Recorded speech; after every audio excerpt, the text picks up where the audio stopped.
Honourable ministers, global aviation industry के leaders, international organisations के representatives, distinguished delegates, देवी और सज्जनों, नमस्कार। विंग्स इंडिया इस प्लेटफॉर्म पर मैं सभी इंडस्ट्री लीडर्स, एक्सपर्ट्स, इन्वेस्टर्स का अभिनंदन करता हूं। आप सभी जानते हैं, एविएशन इंडस्ट्री का अगला युग बहुत एस्पिरेशंस से भरा हुआ है और भारत इसका एक बड़ा प्लेयर बनता जा रहा है। Aircraft manufacturing, pilot training, advance air mobility, aircraft leasing, ये ऐसे सेक्टर हैं जिन्हें लेकर भारत अनेक संभावनाओं के साथ आपके समक्ष उपस्थित है और इसलिए विंग्स इंडिया की ये समिट हम सभी के लिए इतनी अहम हो गई है।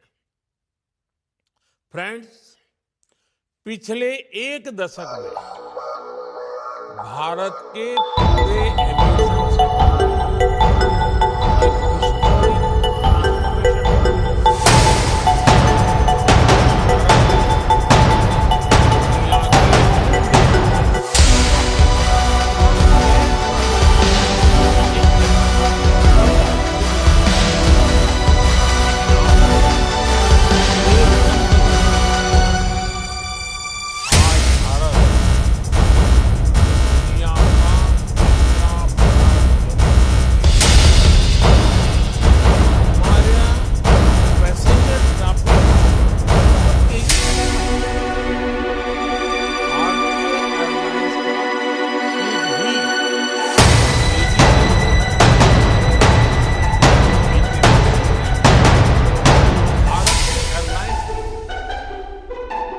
हिस्टोरिक से ज्यादा एरोप्लेन्स का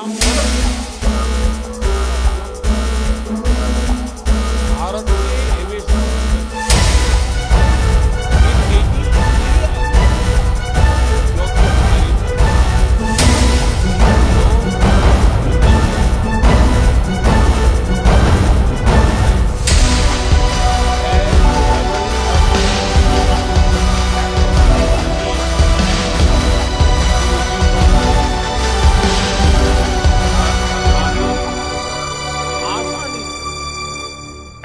ट्रैवल कर पाए, ये हमारा मिशन है।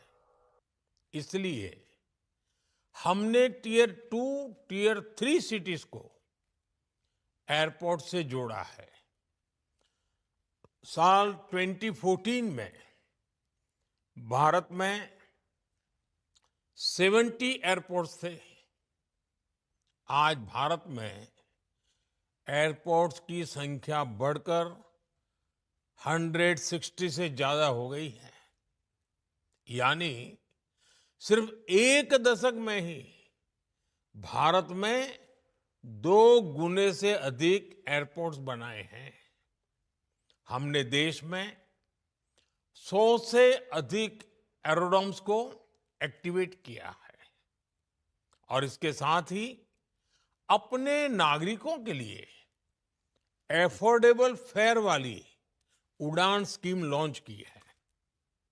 उड़ान स्कीम के कारण 15 मिलियन पैसेंजर्स ने, यानी करीब 1.5 करोड़ पैसेंजर्स ने उन रूट्स पर ट्रेवल किया है जिनमें से कई पहले एग्जिस्ट भी नहीं करते थे। साथियों, आज जब भारत विकसित होने के लक्ष्य के साथ आगे बढ़ रहा है, तब हमारी एयर एक्टिविटी का कई गुना विस्तार होना तय है। अनुमान है कि 2047 तक भारत में 400 से अधिक एयरपोर्ट्स होंगे। ये बहुत बड़ा नेटवर्क होगा। इतना ही नहीं, हमारी सरकार उड़ान स्कीम के नेक्स्ट फेज पर भी काम कर रही है। इस पॉलिसी से रीजनल और अफोर्डेबल एयर कनेक्टिविटी और अधिक मजबूत होगी। इन सब के साथ सी प्लेन ऑपरेशंस का भी विस्तार किया जा रहा है। हमारी कोशिश यही है कि भारत के कोने कोने में एयर कनेक्टिविटी और बेहतर हो। साथियों, आज भारत सरकार का बहुत जोर अपने यहाँ टूरिज्म सेक्टर के विकास पर भी है। देश भर में टूरिस्ट प्लेसेस विकसित हो रही है और इन जगहों पर जाने के लिए बड़ी संख्या में लोगों की पहली पसंद एयर ट्रैवल ही है। आने वाले समय में एयर ट्रैवल की डिमांड में और भी अभूतपूर्व विस्तार होने वाला है। यानी आप सभी के लिए इन्वेस्टमेंट के और ज्यादा अवसर बनेंगे। साथियों, आज जब भारत एक बड़ा ग्लोबल एविएशन हब बन रहा है, तब ये भी जरूरी है कि हम एविएशन से जुड़ी जरूरतों के लिए दूसरों पर निर्भर ना रहें। हमें आत्मनिर्भर का रास्ता मजबूत करना ही होगा। ये भारत में इन्वेस्ट करने आ रही कंपनियों के लिए भी मददगार होगा। इसी सोच के साथ Bharat aircraft design, aircraft manufacturing और एयरक्राफ्ट एमआरओ इकोसिस्टम पर बहुत जोर दे रहा है। आज भी भारत एयरक्राफ्ट पार्ट्स का एक बड़ा मैन्युफैक्चरर और सप्लायर है। हम मिलिट्री और ट्रांसपोर्ट एयरक्राफ्ट देश में बनाना शुरू कर रहे हैं। भारत सिविल एयरक्राफ्ट मैन्युफैक्चरिंग की दिशा में भी आगे बढ़ रहा है। और आप सभी इन्वेस्टर्स जानते हैं, भारत के पास कई एडवांटेज भी हैं। ग्लोबल एयर कॉरिडोर्स में भारत की जियोग्राफिक पोजीशन, हमारा अनमैच्ड डोमेस्टिक फीडर नेटवर्क और भविष्य में होने वाला लॉन्ग हॉल फ्लीट्स का विस्तार, ये हमारी बहुत बड़ी शक्ति है। साथियों, वो दिन दूर नहीं जब भारत में डिजाइन और मैन्युफैक्चर किए गए electric vertical take off and landing aircraft पूरे एविएशन सेक्टर को नई दिशा देंगे। ये टेक्नोलॉजी हमारे ट्रैवल टाइम को बहुत कम कर सकती है। इसके अलावा हम सस्टेनेबल एविएशन फ्यूल पर भी बड़ा काम कर रहे हैं।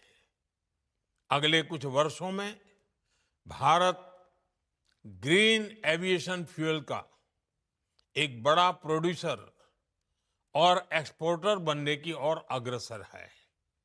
साथियों, हम देश के एविएशन सेक्टर में बहुत सारे रिफॉर्म्स भी कर रहे हैं और ऐसे हर प्रयास के कारण भारत ग्लोबल साउथ और दुनिया के बीच एक बड़ा एविएशन गेटवे बना रहा है।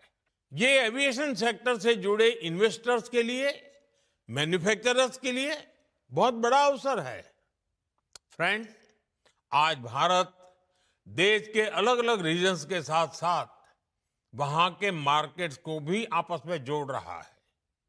हमारे शहर अलग अलग ट्रांसपोर्ट माध्यमों से, पोर्ट से जुड़ रहे हैं। भारत का एविएशन विजन एयर कार्गो पर भी उतना ही फोकस है। कार्गो मूवमेंट को फास्ट और एफिशिएंट बनाने के लिए जो भी रेगुलेटरी रिफॉर्म जरूरी हैं, सरकार उन सब पर काम कर रही है। इसके साथ साथ हमारे डिजिटल कार्गो प्लेटफॉर्म्स पूरे प्रोसेस को सिंपल और ट्रांसपेरेंट बना रहे हैं। ऑफ एयरपोर्ट प्रोसेसिंग की व्यवस्था के कारण हमारे एयरपोर्ट पर पड़ने वाला लोड भी कम हो रहा है। हम ऐसे मॉडर्न वेयरहाउसेस भी बना रहे हैं जिससे कार्गो हैंडलिंग का काम और तेजी से और बेहतर तरीके से हो। आने वाले भविष्य में इससे कार्गो का डिलीवरी टाइम और लॉजिस्टिक कॉस्ट दोनों कम होगा। भविष्य में जब भारत एक बड़ा और कॉम्पिटिटिव ट्रांसशिपमेंट हब बनकर उभरेगा, साथियों, मैं सभी इन्वेस्टर्स से कहूंगा कि आप भारत के वेयरहाउसिंग सेक्टर में, फ्रेट फॉरवर्डिंग में, एक्सप्रेस लॉजिस्टिक्स में और ई कॉमर्स में, इन सभी सेक्टर्स में भी अवसरों को जरूर एक्सप्लोर करें। साथियों, आज दुनिया के ऐसे कुछ ही देश हैं जहां एविएशन इंडस्ट्री के लिए ऐसा बड़ा स्केल है, ऐसी पॉलिसी स्टेबिलिटी और ऐसा टेक्नोलॉजिकल एम्बिशन है। मैं दुनिया के हर देश से, हर इंडस्ट्री लीडर से, हर इनोवेटर से कहूंगा कि वो भी इस गोल्डन अपॉर्चुनिटी का पूरा लाभ उठाएं। हमारी इस डेवलपमेंट जर्नी में एक लॉन्ग टर्म पार्टनर बनकर वर्ल्ड के एविएशन सेक्टर की ग्रोथ के लिए काम करें।